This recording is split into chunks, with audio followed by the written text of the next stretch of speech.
You're now listening to Sound Talent Media. Check out more shows at soundtalentmedia.com.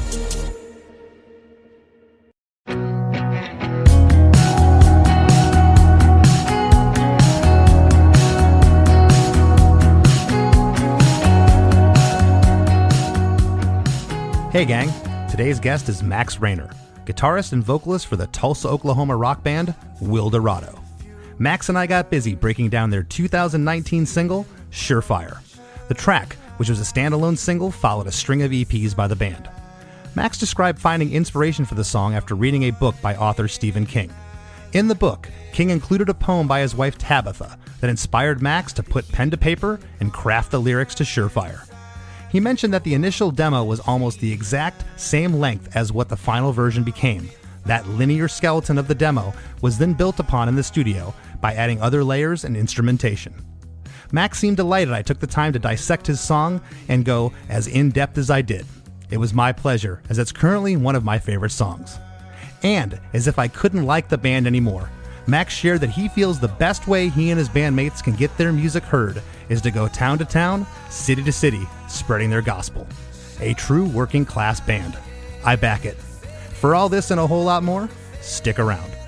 Hey, have you heard? Chris DeMakes a podcast. Hey, have you heard? Chris DeMakes a podcast. Hey, have you heard? Chris DeMakes a podcast. Hey, have you heard? Chris DeMakes a podcast. See, I want to set this one up and give a little backstory to the listeners. Wilderado is a rock band from Tulsa, Oklahoma, named after Wilderado, Texas, but Wilderado for Texas is spelled differently. It's with an O, Wilderado, and you guys are spelled Wilderado. The band signed to Bright Antenna Records, a label that specializes in artist development, and their staff includes A&R veteran Braden Merrick, who discovered and broke the Killers. Max, you and your bandmate Tyler met through mutual friends in college and started writing songs together in your fifth year after, I guess, most of your friends had left. And you released your first EP, Misty Shrub, in 2016. The EP, is it pronounced Latigo? Latigo. Latigo. You know what? I'm the wrong person to ask. We always called it Latigo. It's the street we lived up in that canyon was Latigo Canyon, but I could be the one pronouncing it wrong. I bet you're right. We're going to go with Latigo. That came out in July of 2016, and this is what really got me. That has amassed over 18 million Spotify streams, which it is awesome. Congratulations on that. You guys have toured with acts such as Band of Horses and Lindsey Buckingham from Fleetwood Mac, which I thought was really cool. And your third EP, Favors, was released in 2018, and since then you've been releasing singles, which is pretty cool. In researching you guys, I haven't found that you did any full-length albums. You've been doing EPs and singles, which is just the way things are now. For me, I'm old school. I've been doing this a long time, and you put out albums, but so many newer artists aren't going that way, and I don't think you need to. Yeah, it's interesting. I'm always curious kind of what people think about us having taken that trajectory or that path. I mean, to be blunt about it, wasn't from a whole lot of thought on our end. I mean, we have a management company and a couple people we've been with from the very beginning and trust and relate to, and we've kind of just allowed ourselves to work, and we were just always on the road, and it just made sense to not be able to have too much studio time, not have too much money to be able to spend on recording, too many songs. So it just kind of made sense to put out these little small packages rather than a full LP. So it's really kind of just been a circumstantial thing. But I do think it's worked out in our favor. But I am always curious. I mean, if someone like you coming, because I'm not that young. I mean, dang, I'm 33, believe it or not. So it's not like I'm unfamiliar to records. I've got a romanticized and wonderful connection to the record as well. I actually think it's smart. Studios cost money, producers cost money, and you figure, hey, we're going to take a gamble on a new producer. I've had bad experiences. Like you go record a 14-song album, you're stuck with this producer, you're paying him, you don't maybe like the results, versus, hey, let's go do a 3-song EP. I don't like that guy. Well, it's only 3 songs. So I think from a financial and a creative perspective, it kind of works out maybe better this way. It is, and it's one of those things where I personally feel like there's lots about it that you could mourn or wish was different, but at the end of the day, what we are is a band in this time period, and the way people are consuming music is just the way people are consuming music. My band recently, we did a record about a year ago, and they were sending emails around, hey, who do you want in the thanks, the thanks list and the record? I was like, nobody, because nobody reads it anymore. Nobody cares. Like who the hell is going to read it? I'm not even going to waste 5 minutes in saying, hey, thank my mom and dad, my brother, and whoever else. They're not going to read it. No one reads it anymore. It doesn't matter. It's all the game has changed, and I've actually, in doing this show, have kind of embraced it and kind of had to look at things a little differently and say, you know what? Just because I haven't done it this way, or for the however many years, that maybe there's something to this. It's really opened my eyes, and it's cool to talk to somebody that's doing it like you guys are doing it. Well, I appreciate it. Yeah, but don't place any value on me. I mean, I'm just doing in a way what we're doing. We're just kind of reacting more than anything, which is what's fun about right now. I mean, we're now finally putting out an LP, and we've had time to make it, and it's made sense. I mean, from the very beginning, the idea was to just travel and make fans on the road. None of our faces were going to make fans on the internet. So we just decided like the way to make fans was shaking hands and playing in front of people. And now we have a little fan base that we feel like we could put out a record to. And also we've developed the songwriters and simply had the funds and time to do it. So it's a cool time. And it feels like something we're kind of doing for ourselves, because I still think you can make the argument of why are you putting out 10 songs when maybe only 3 of them are going to be listened to? But I think we've kind of earned doing a couple things our way and have been willing to say yes over and over and over. And now we're excited to put out a record just for the sake of putting out a record. Yeah, well, that's awesome. You did it the other way for a while, and now you're going to put out an album. There's nothing wrong with that. I want to ask you, who produced this track we're about to jump into, the song Surefire? Who produced this with you? Chad Copeland. Chad Copeland. Okay. I couldn't find that when I was researching it. He and James McAllister, both Tulsa origins. James in LA now. James did all the Latigo and Misty Shrub stuff. And then ever since then, we've done everything except for the Favors EP with Chad. We're talking about Surefire, right? Yeah, Surefire, yeah. Yeah.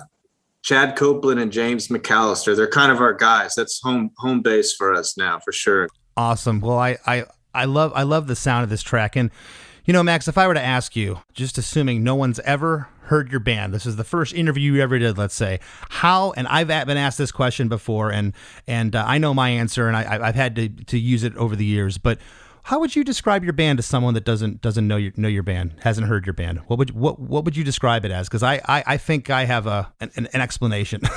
Do you mean how I would describe it in terms of sonics, or how not so much sonics. I guess what I'm getting at is if you had to name 1 or 2 or 3 artists, maybe influences or you like, maybe you think you sound like, that you could give a description to somebody, to a journalist, or just to anybody. Oh man, I mean, I'd have a really hard time answering that question. I think it's all so circumstantial and kind of just what's going on that day. I mean, when I wrote Surefire, I just got off the road with Lindsey Buckingham and Christine McVie. So I'd watched them almost 30 nights in a row. And I don't know how much that actually influenced the song, but that was what was all around me. Well, I think right before I wrote that tune. Well, I know I put you on the spot with this, and No, I that's great. I hope you don't take this the wrong way. I'm talking the first time I heard the track, and I've listened to this song like 30 times now. I love it. I think the song's awesome. That's why I want to know who your producers were too. I love the sound. I don't know if these are two influences of yours. I love both of these artists I'm going to talk about, but my initial reaction of it, I don't know if this is going to, which way this is going to rub you, but I felt like it was musically like Tom Petty and a little vocally like Coldplay. Does that make any sense to you? Well, I have no idea who could be offended by that. Dude, it has this, it's just, there's something honest about it, man. There's I something can't honest. say that offends me. It does that makes me feel really good. I appreciate it. Okay, good. I was weary. I had it in my notes. I was like, do I say that? But I felt I needed to, because that was my first, I was like, and by no means do I mean it's a ripoff of that at all, you know, and I've listened to some of your other stuff. This song's kind of on its own compared to your other things, but that was my first initial reaction, and I'm glad you're not offended by it. Man, I think that's so cool. Thank you. Well, the single Surefire, it was released in July of 2019. The song was, from what I understand, inspired by the poem A Gradual Canticle for Augustine by Tabitha King. I had not heard of that poem prior to this. And this song was named one of the top 5 songs you need to hear right now by Sirius XM Spectrum. So this poem, like, how did that come about, and how was that the inspiration for the track? I'll tell you how it came about. Was I was reading Stephen King's book is titled On Writing, which is pretty sweet if you've never read it. It's like a half memoir and half just him kind of writing simply on his experience and technique and philosophy on writing kind of in and of itself. It's really, really good. But at some point in that book, he started talking about his wife's poetry, and that he just included that whole poem right there in the book. I never read anything of her, and I didn't really know much about Stephen King. Still really don't past that one book, but it just made me, I was just kind of enchanted by that idea of, I mean, I've always known about hibernation, I guess, but the way she just put it, I thought was so cool. And to tell you the truth, I didn't really think, oh man, I'm going to wake up and write about bears hibernating in the morning. It was more like I had basically made the whole shape of Surefire. I mean, it's kind of side note. I love it so much that you want to talk about this song. It's probably my favorite song I've ever written. But one thing I love about Surefire is the shape literally came from, I sat down and just I think I did it on Logic. I just tracked that dun, dun, dun, and played through that, and then just played for 3 or 4 minutes and just kind of stopped when I felt like stopping. And that was to the beat, what ended up being the whole structure of the song. Well, yeah, the song's 4 minutes long, so it sounds like you were right there. Yeah, it was wild. It just kind of at some point, I like doing that sometimes, but it actually worked out with this tune perfectly. So I had done that, and Justin and I, the drummer in the band, had kind of made up a little just vibe all around it. And then the next day, I guess I went into try to put some melodies and vocals on it, and had just read that the night before. And for some reason, that bear in the forest kind of just like sang really well, I thought, and kind of came out a little subconsciously. So it wasn't so much I set out to write about it as it was, I guess, just kind of still in my mind a little bit when I was getting into the lyrics.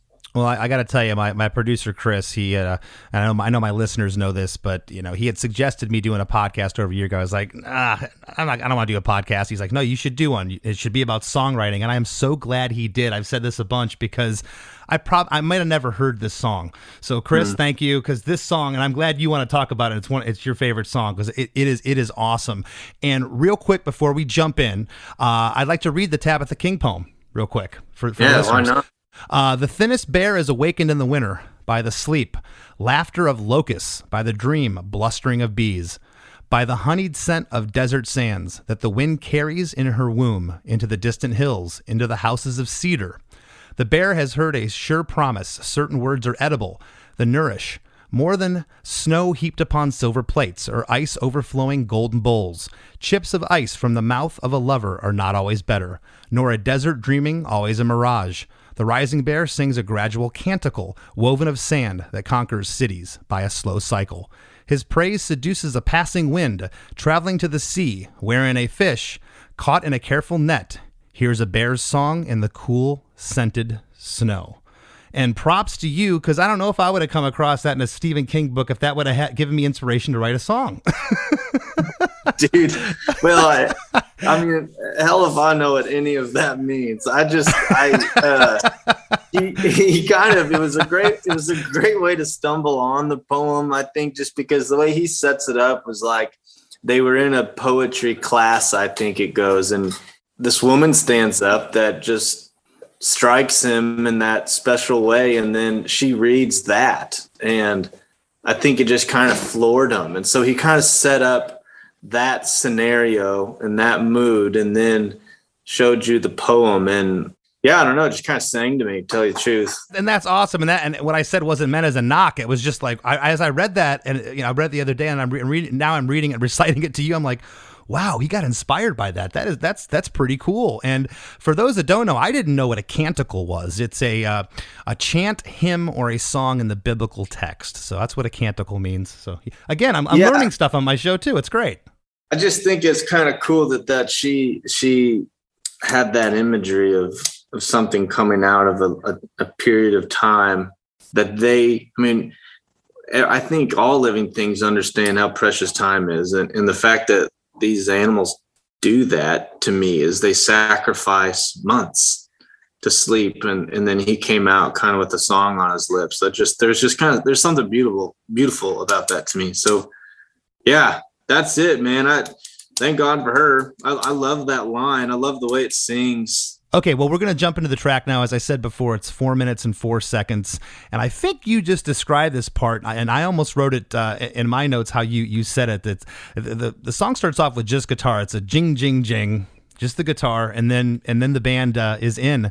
There's these tight 8-note stereo guitars, slightly overdriven, with a neat guitar lick panned off to the right. Tambourine is placed on the snare hits, and the guitar lick drops out as verse 1 begins.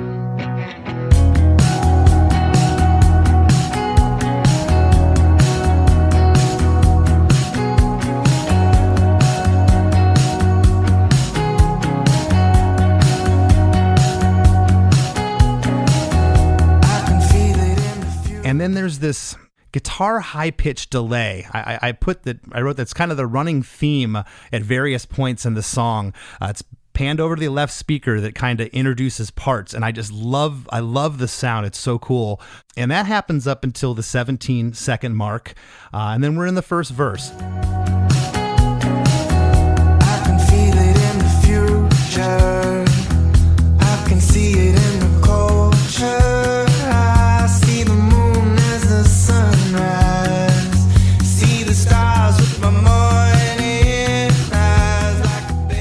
I'm going to read a couple lines here and have you set it up. I can feel it in the future. I can see it in the culture. I see the moon as the sunrise. See the stars with my morning eyes. And right there, that high-pitched delay guitar comes in before the rest of the verse goes. So set up these 4 lines for us. Set them up. Well, I got to say, first of all, this rules. I've never had anybody, I think, listen to a song quite like this. I mean, it's like you go in the studio and dork out with your friends. You don't ever expect someone to be finding all these minute details. So I hope you know I appreciate it. That's pretty cool. Well, thank you for saying that, because that's what I love about doing this show, man. I get into it. So I'm glad you're digging it. Yeah, I dig. I think a lot of what I do is when I'm writing lyrics is just kind of allowing myself to put a very high value on the cadence and the melody. And I kind of try and let the words favor those things, if you will. And I think I just liked the alliteration of the 2 F's. I can feel it in the future. I can see it in the culture. It just kind of came out, to tell you the truth. There wasn't a whole lot of thought into it. And I loved the upside downness of I see the moon as the sunrise, and then my morning eyes. I'm always kind of been upset. Obsessed. It's really hard for me to start a song and not instantly talk about the morning. I don't know why it is. It's always just like the very first thing that comes out usually when I hear a melody, something about the morning. That first demo you did on Logic, do you recall, were the lyrics pretty much what they are here now in the song, or did they go through changes with your producers or with the band when you got in the studio? No, they are what they were. I've got a pretty great voice memo. You have to remind me to send it to you, but it's like 8 minutes long of me just kind of singing bullshit.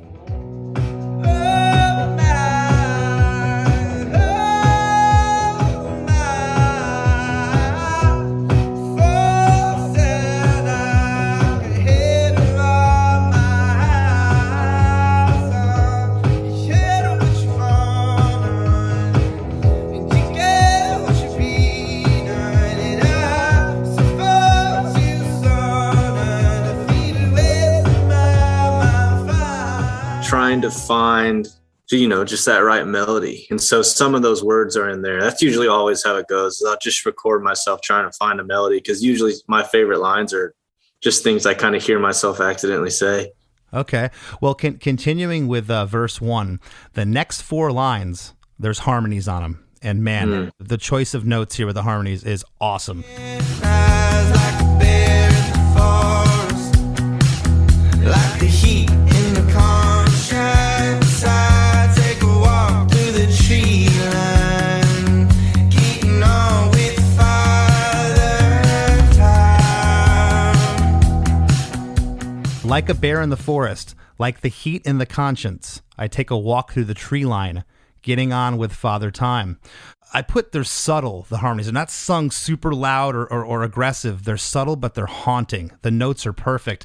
On Father Time, there's that high-pitched guitar delay off to the left again. And then something happens here. There's a measure and a half of just the band playing. Okay, the vocals stop. Then you come in with the lyric, when do I begin? And then there's about another measure and a half of just music. And then when do I begin? The response almost with like a delay effect takes over that blends right into chorus 1. It is so cool. Where do I begin?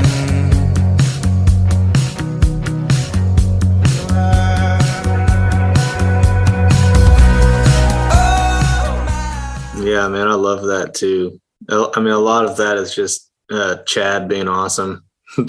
Well, and usually I don't talk about it till the next time it comes up, and then I bring it up, but I feel the need to bring it up now. It doesn't happen in the second verse. It only happens there with the breaks between the music and the where do I begin, and of course, not where do I begin, the when do I begin, and the when do I begin, of course, comes back for the bridge later. So it's almost a foreshadowing of what's to come in the bridge later, but it never happens in verse 2. I think that's really cool. Hey everybody, don't you dare go anywhere. There's lots more Chris DeMakes a Podcast after these messages from our sponsors. Each week on the One Hit Thunder podcast, we welcome a special guest to come take a deep dive into a one-hit wonder artist with us. And together, we decide if that artist brought the one-hit thunder or was nothing more than a one-hit blunder. You can find One Hit Thunder anywhere that you listen to podcasts, so hit that subscribe button and join in on the fun each week. Each week on the One Hit Thunder podcast, we welcome a special guest to come take a deep dive into a one-hit wonder artist with us. And together, we decide if that artist brought the one-hit thunder or was nothing more than a one-hit blunder. You can find One Hit Thunder anywhere that you listen to podcasts, so hit that subscribe button and join in on the fun each week. And now, back to the show. When you got to verse 2, did you ever say, wait, why isn't this here? Well, that kind of comes back to what I was saying earlier, was I just kind of stayed true to the shape that I just played. And so I had a thought process, and once I was in the second verse, and that, is the first verse, or the second verse kind of mirrors the cadence and then the time. There's, or at least the series of cadences from the first verse. And it was just felt like time to go right back into the chorus at that point. You know what I mean? Yeah. It was mostly just kind of just felt right. So I more was left to figure out what to say. And it was less about deciding to have that be shorter, if that makes sense. And it's interesting, a lot of times, and I'll use this as a trick, and a lot of songwriters do, if they're going to do a part like that, Max, they'll save it for the second verse. They won't give it away right at the top, and here you did it. And I didn't miss it the second time, but I was wondering, why does the second verse feel different? Of course, I'm staring at the lyrics. There's less lyrics. And then it dawned on me, I'm like, oh, that part only happens there. It's almost like that's your one pre-chorus in the song that never happens again. Well, tell me again what happens. So it's when do I begin? And I don't say to end on the second time. Is that what you're saying? On the second verse? Yeah. Yeah. So the second verse just basically it's 8 lines. Oh yeah, it just says where do I, right? And goes right into the yeah. It's really cool. Well, right at that moment, we're at the 1 minute and 3 second mark. And what I think is really cool about the chorus is a lot of times that's where you'll save the big harmonies for. And your harmonies are those subtle, really cool, haunting harmonies in the verses. The chorus comes in and it doesn't need harmonies because of the kind of conviction that you're singing this with. It's a one-person vocal, just with what that's at least how it made me feel. And you just, again, I believe you, if that makes sense. It's believable what I'm hearing here. It's like it feels like a truthful lyric.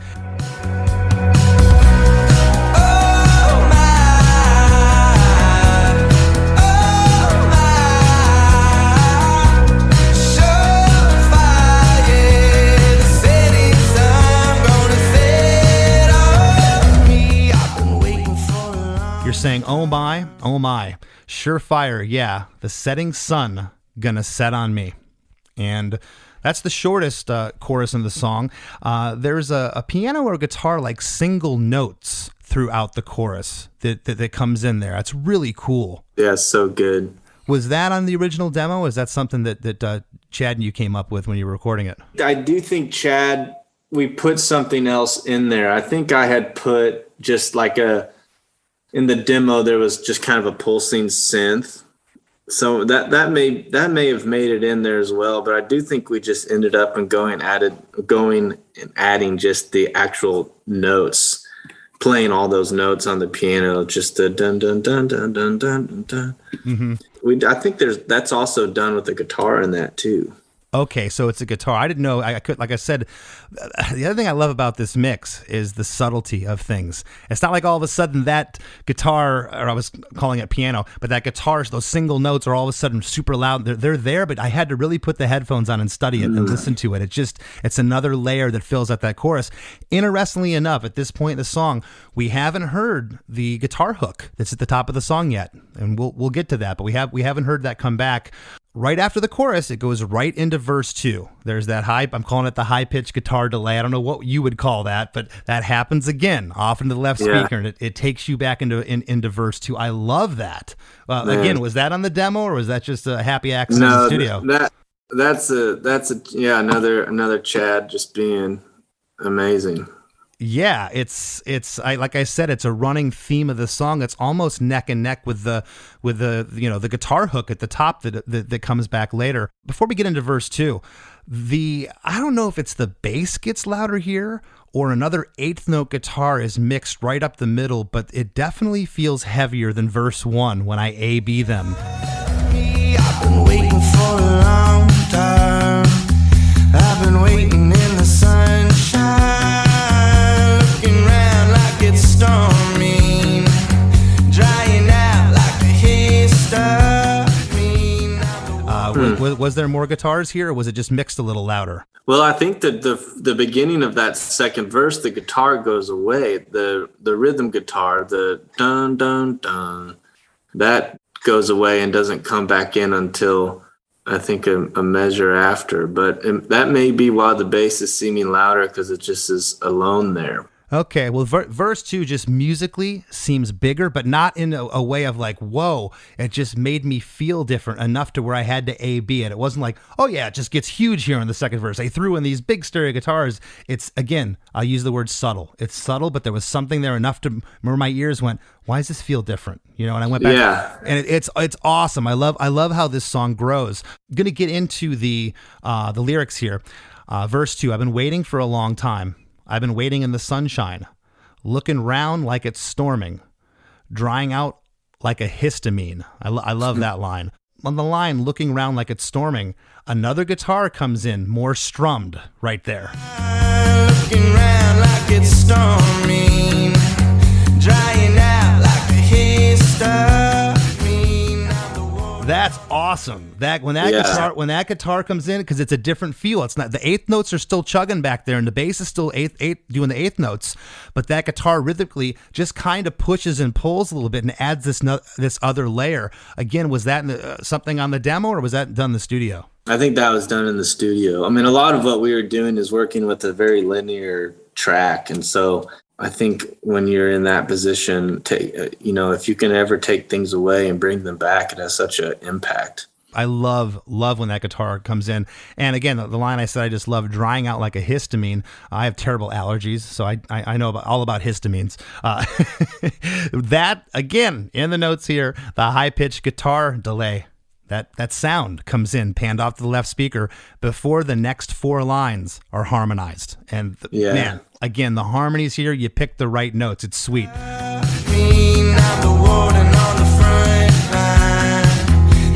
Soldier on a dead mine. Listen, lover, won't you call me? Well, I'm a sucker for some harmony. Oh, I'm the warden on the front line, a yellow soldier on a dead mine. Listen, lover, won't you call me? I'm a sucker for some harmony. And I want to tell you, Max, on your website, because as you can tell here, I do some research. It says, listen, honey, won't you call me, not lover. Was that the original lyric? No, was it? That's a mistake on the website. Thanks. It is listen, lovers. That's some good alliteration. I actually picked up the phone and called Chris. I go, dude, am I hearing lover? Am I hearing this right? And he's like, yeah, it sounds like lover to me. I said, that's what we're going with. But I'm gonna ask Max when I get him on. I love the last line here. I'm a sucker for some harmony, because I love that there's kind of a nice play on words here, because the last four lines have the harmonies on it. Was that a play on words, or just by accident that lyric happened there? Yeah, that was less about multiple voices and more about I was getting into just kind of the notion of trying to view things with the right perspective, and I thought it would be cool to just kind of end that whole thought process with the fact that like everything just always feels better to me when I'm with someone. Gotcha. Okay. Well, what I think is really cool here, and we talked about it for verse 1, but it goes straight into chorus 2 here. There's no when do I begin, that line and the breakup of just the band playing, going back and forth. It doesn't happen, and I don't think it needs to happen. I love that it hits the chorus here, and now you're getting a double chorus, and you're actually getting a new lyric on the back half of this chorus. Yeah.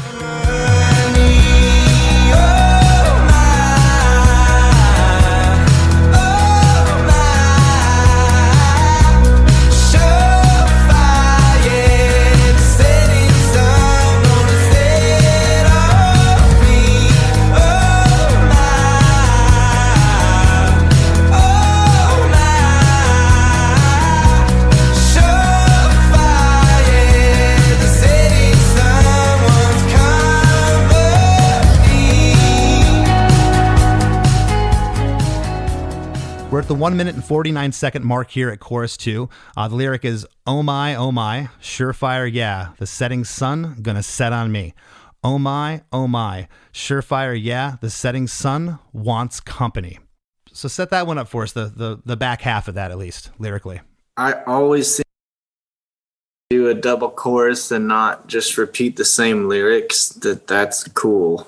It's not always the case, but I just wanted to say something else without having to kind of leave the context that I was in. And that just kind of came pretty naturally. But I love that imagery of kind of feeling like this, everything's going away and the sun's setting, the day's ending, but, kind of personifying the sun itself a little bit. And yeah, it's saying the setting sun wants company. Are you the company in that aspect? Yeah, or whoever, right? Yeah. I mean, it's just, yeah. I think I like the idea of it just kind of summing us all up in this together. Yeah. And this isn't a knock on myself. I've had a few moments of a decent lyric here that I don't fancy myself as a lyricist at all. I'm a songwriter, and melodies are my strong suit, chords and melodies. But I wish I could write lyrics with imagery like this. I love your lyrics, man. They're great.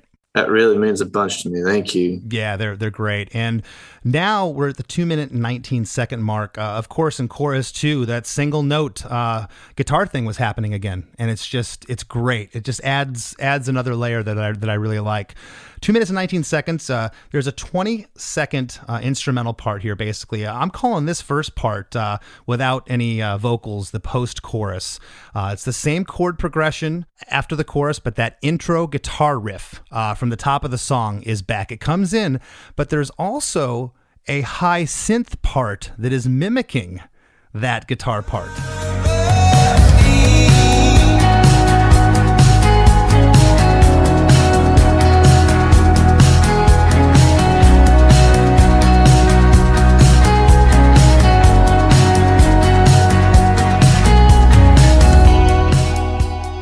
Again, ask you, was that done with Chad, or was that something you had an idea to do on the demo? Yeah, that was done with Chad. Just a little more texture. Yeah, it adds a lot. It's a cool part. Yeah, man, I appreciate it. I agree too. That whole bridge, I love that whole bridge, man. The bridge is awesome, and I'm calling this first part the post-chorus. 2 minutes and 19 seconds, and then at the 2-minute and 34-second mark, everything drops out. The lick, the keyboard lick, the bass, it's just drums. And there's a 2-note guitar part that comes in. It's awesome, man.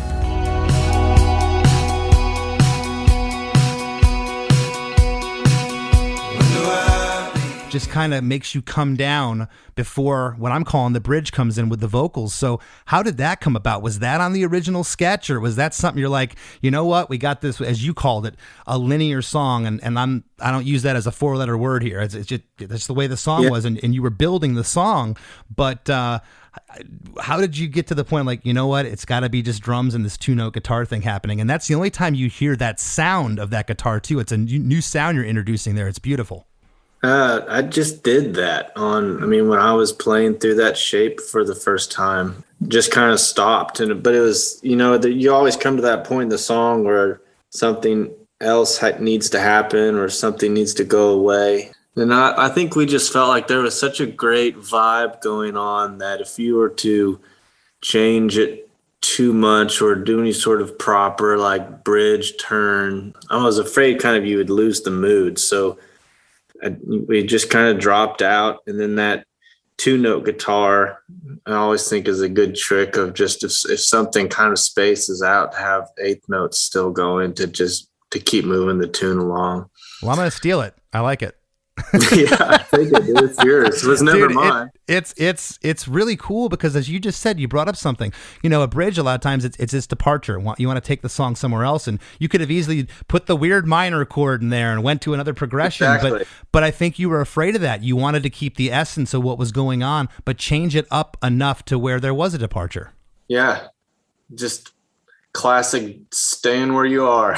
No, it's great. And, as that 2-note guitar part and the drums are happening, the vocals come in for the first 2 lines, and there's harmonies on all 4 of these bridge lines. It's the last time you get any harmonies in the song. And these harmonies are amazing as well.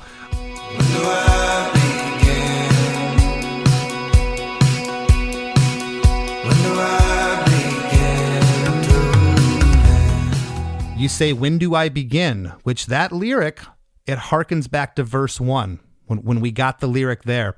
When do I begin? When do I begin to end? And right there, the main progression and the band come back in. It's no longer the 2-noter. The band's back in. The rules. Okay? That's probably the best part. It is, man. That part is awesome.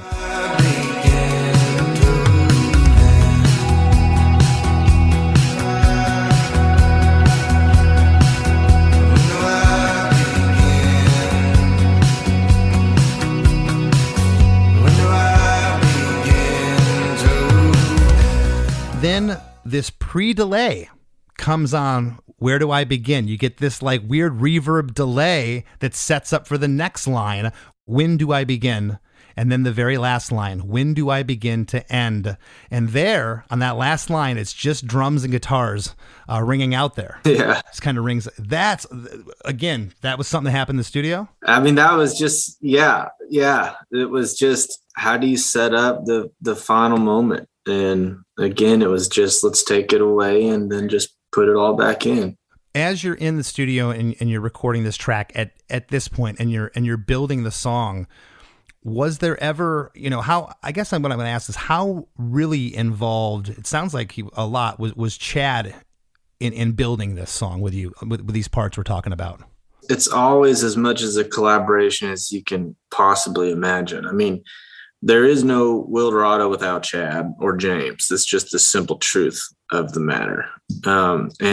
Lots of times what makes our relationship so wonderful is we all just know when a song's great, or when a song, we all feel the same way about a song. And I always think a great song is just a song you love. And so when we all feel that same way about a tune, then it's just kind of game on, and everybody is just all about trying to figure out how do we tell it the right way. So it is a very, very collaborative process. So yeah, after this bridge, which is just probably my favorite part of the song. I love it all, but this bridge just, it just kills me. It's so good. We get into chorus 3, and chorus 3 is like chorus 2. We're at the 3 minute and 5 second mark here of this 4 minute and 4 second song. And you don't get like a double chorus here. You just get the chorus again.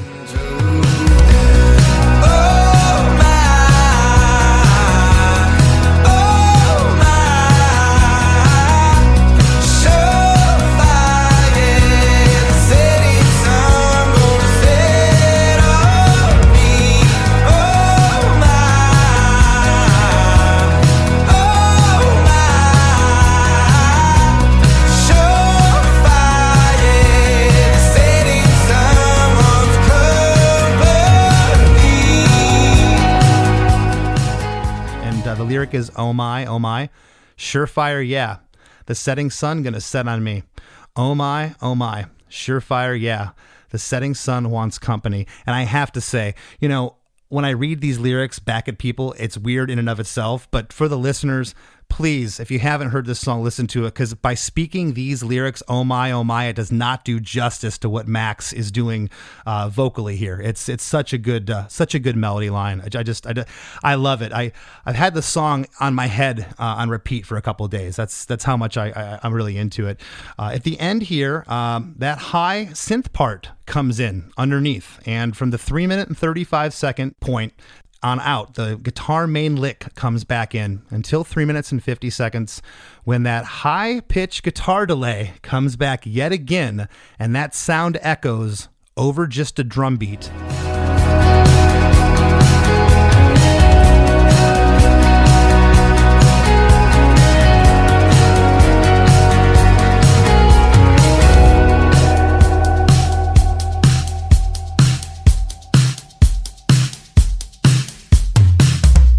You know what? I'm just now real sorry to cut you off, but I've been kind of trying to figure out what delay you're talking about. I think that's actually a vocal. Is it the ooh? Because I do this whoo, kind of like there's this real verby ooh that's on the one of each. That's exactly what it is. So that's not a guitar. So that's a vocal. That, man. Okay. And yeah, again, that right there, that shows you how well this song was mixed, because I feel I got some pretty good ears, man. I put the headphones on and I get in here. I'm taking this thing apart like a buzzard picking apart roadkill, man. That's so funny. I was thinking, man, that guitar really impacted it. And I'm trying to even remember what it was. But so that's a vocal. We've always called them the Who's. I don't know why I did that. I actually do know why I did that. I just totally ripped it from. There's this band called Number One Dads. There's a record by Number One Dads called About Face, and that's one of my favorite records of all times. And he's got this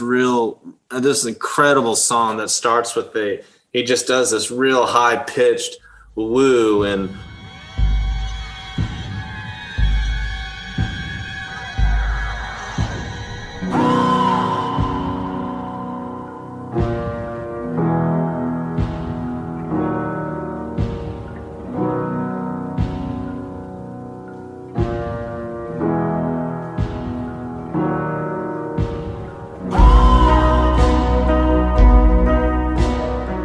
I was making this demo I just did the same thing. It just felt so cool. It felt like it worked perfectly. And yeah, that's what, from the very first time I was saying high pitched guitar part, you just had this puzzled look, and every time I'd say it, you just kind of, like the little cartoon bubble going over your head with question marks. I was just gonna let you go with it. I wasn't gonna try to figure out what it was, but yeah, that's funny. You're like, what's this guy smoking? What's he hearing? That's your voice. That's your voice.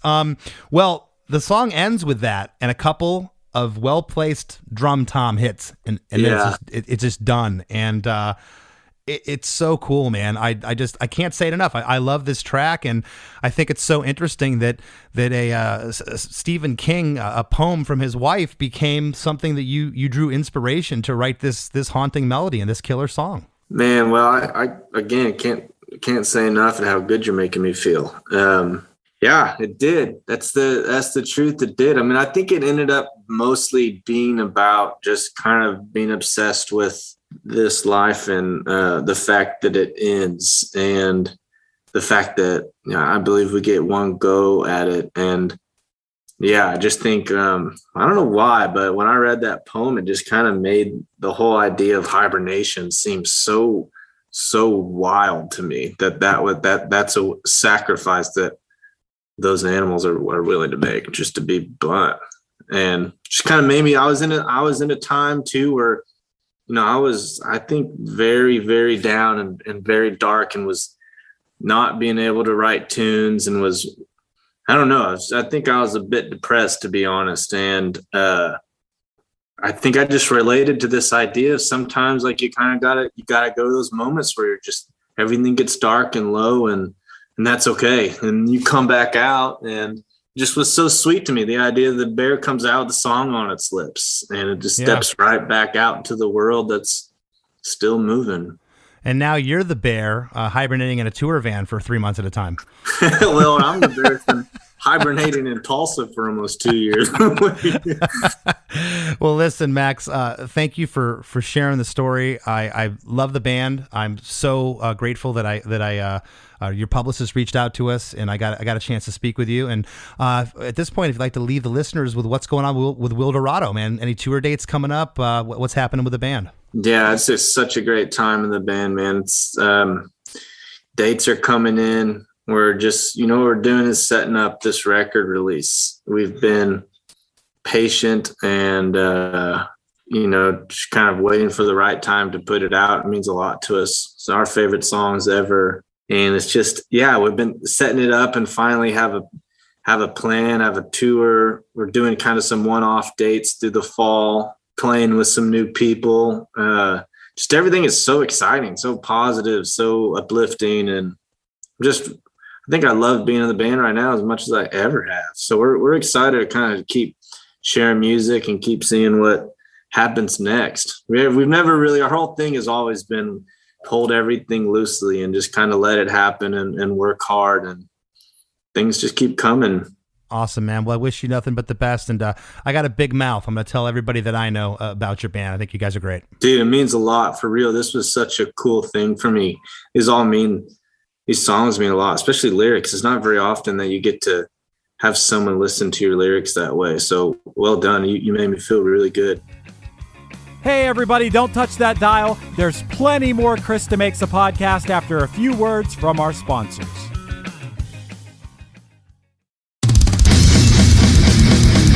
Ready for a head-bangingly good time? Dive into the world of heavy metal with the Brutally Delicious Podcast. Here, we don't just talk music. We welcome you into our heavy metal family. Join us for candid chats with legends and rising stars. We go beyond the typical interviews, exploring raw emotions and the life-altering impact of heavy metal. So whether you're a diehard metalhead or just curious, join our family and let the headbanging begin with the Brutally Delicious Podcast.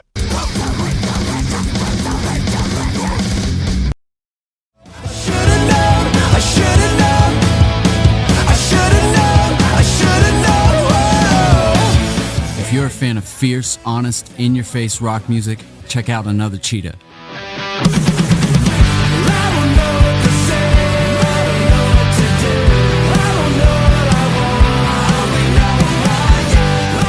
Based out of Greensburg, Pennsylvania, Another Cheetah lives to plug in, turn up, and rock out. What do I destroy myself. You'd be much better off with someone else. Another Cheetah, streaming now on Spotify, Apple Music, and wherever else you listen to music. As we near the end of the show, here's a band you might not know. Welcome to this week's Band You Might Not Know. If you'd like your band to be considered for Chris DeMakes a Podcast, all you have to do is submit your song via MP3 only and your bio to bandyoumighttnotknow@gmail.com. This week's featured band is Wildlife, spelled Wildlife, featuring Sam on guitar, Dave on vocals, and Spencer on the bass. This act caught the ear of Little Steven, guitarist for Bruce Springsteen's E Street Band, who signed the band to his Wicked Cool Records. Here's a snippet of their song, Deathbed. My deathbed is a place where can't nobody control me. And my deathbed is a place where you and I don't ever feel lonely anymore. So I'm calling out to you. From your speakers I'll come through. And I'm making room for two in my deathbed. The Wrap with Chris and Chris. Well, I thought that was a really great episode, and I don't know, man. I don't know if Max knew what he was getting into this episode. I kind of saw the look on his face change to be like, wow, he's really getting into the nuts and bolts of this song. I think that maybe he thought this was just going to be a regular conversation on a podcast or interview or something like that. I don't know if he knew how in-depth this was going to get. He was shocked. You heard him say off the top, like, dude, this is crazy. Like, I've never had anybody listen to one of my songs like this. Yeah, I thought it was really interesting that he was inspired to write that song after reading On Writing by Stephen King. I knew that poem was by Tabitha King, didn't put it together that was Stephen King's wife. And On Writing is one of those Stephen King books that I've heard about forever that I haven't read. I've read so many good Stephen King books, my favorite being 4 Seasons, which is 4 short stories that includes what became the Stand By Me movie and Shawshank Redemption are both within that book of short stories. That's beside the point. I got to read On Writing. But yeah, it's cool how you can pull inspiration from literally anywhere. Yeah, and he wasn't offended after I had read this poem a bunch of times, and then I recited it during the episode. And as I'm reading it, even when I got done, I said, "Man, I don't know how you got a song out of this." And he kind of laughed. He's like, "Yeah, because like I said, I probably would have read this and never thought about writing a song." And it's cool how that inspired him to do so. I thought it was cool, the animal imagery in the poem, because, dude, I got to tell you, last night I watched this documentary called My Octopus Teacher on Netflix. It won the Oscar for Best Documentary 2021, and it was about a guy who went in the ocean every day and developed a relationship, like a friendship with an octopus. It's amazing and it is beautiful. But while you guys are talking about that, I couldn't help but start thinking about that again, because the imagery of the bear coming out of hibernation and that relation to nature. And Max brought up how he thinks that all of wildlife, all of nature, animals, people for sure, kind of realize their own mortality in a way. And I mean, you could look at that as a dark thing, but I look at that as like a hopeful thing. I don't know. It just depends on how you look at it. Yeah, and he said that bears are willing to sacrifice their lives for hibernation. Probably half of their lives or so. So I thought it was a really cool take on something to get inspired to write a song. It was definitely nothing we've heard here on the show yet. The thing about this song, it's a song that really puts you in a mood and keeps you there. And I don't know if that mood is partially pensive and reflective, partially hopeful. It's upbeat, but yet kind of solemn sounding at the same time. I don't know. Where does this song put you, Chris? Well, I think everything, and it made sense at the end when he said he was kind of in a depressed place when he wrote this and recorded this, and you can hear that certain bit of loneliness. Again, this song's believable. And remember the first time a producer said that to me, he said, sing it with conviction. I want to believe it. And I'm like, what's he talking about? And I totally understand that now. I don't even know if I could explain it any better to the listeners than just saying that I believed this song the first time I heard it. It felt real. And like I said, I was apprehensive about giving the comparison. I wanted him to describe his own band, and he stopped short because I don't think he really knew how.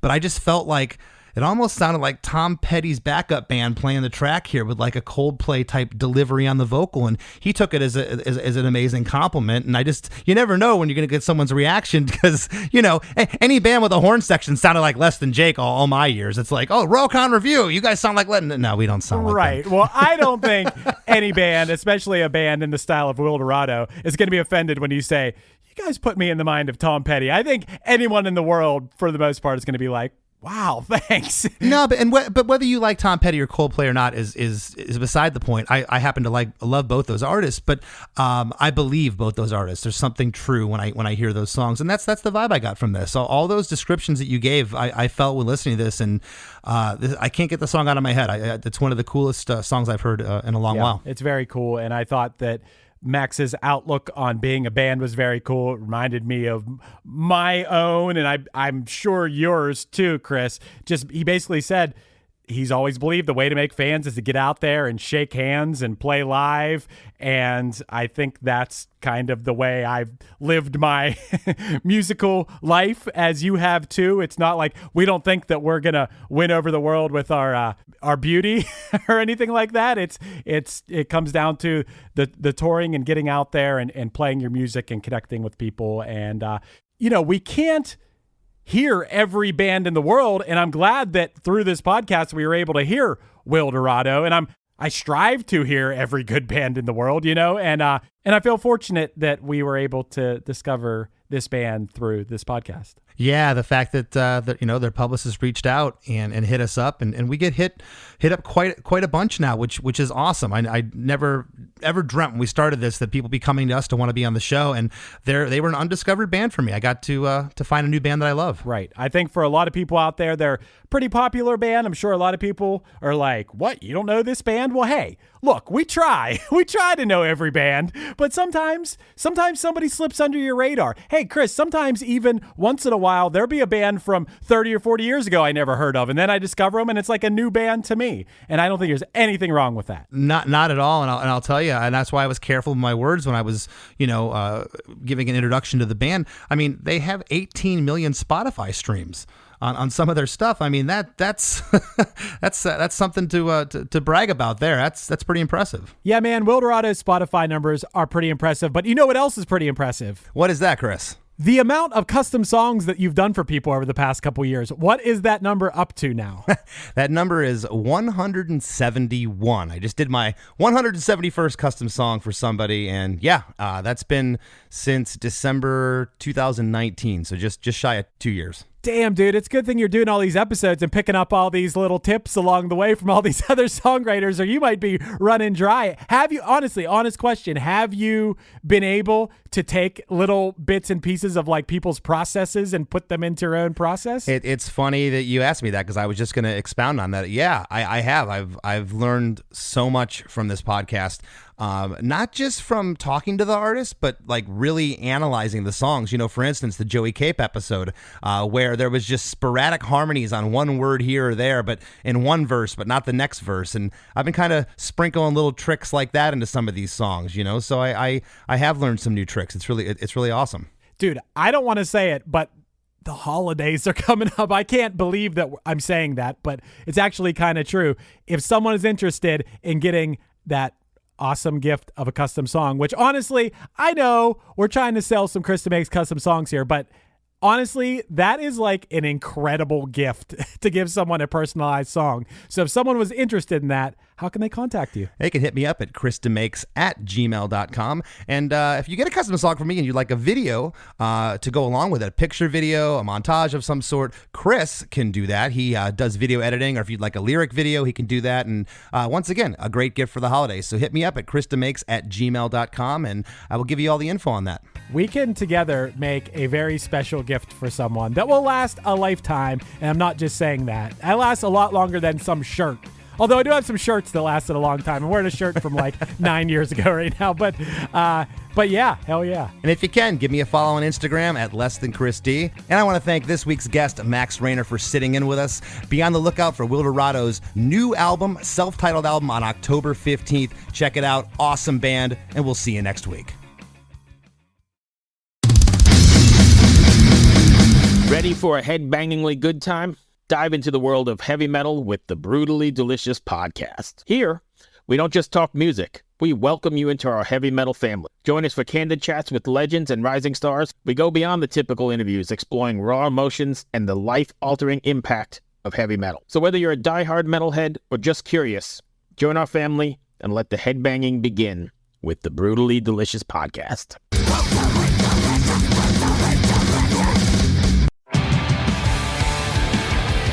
What's up, everybody? I am Finn McKenty, host of the Punk Rock NBA podcast, part of the Sound Talent Media podcast network. My podcast is all about doing what you love for a living, and every week I sit down and talk to people who have done exactly that. For example, musicians like Tommy from Between the Buried and Me, Matt from Periphery, Lil Lotus and Shinigami, among many others, photographers, artists, designers, YouTubers like Glenn Fricker and Sarah Dici, and I unpack exactly how they got to where they are today with the goal of helping you do the same. So if that sounds cool, you can listen and subscribe at soundtalentmedia.com, and I'll see you there.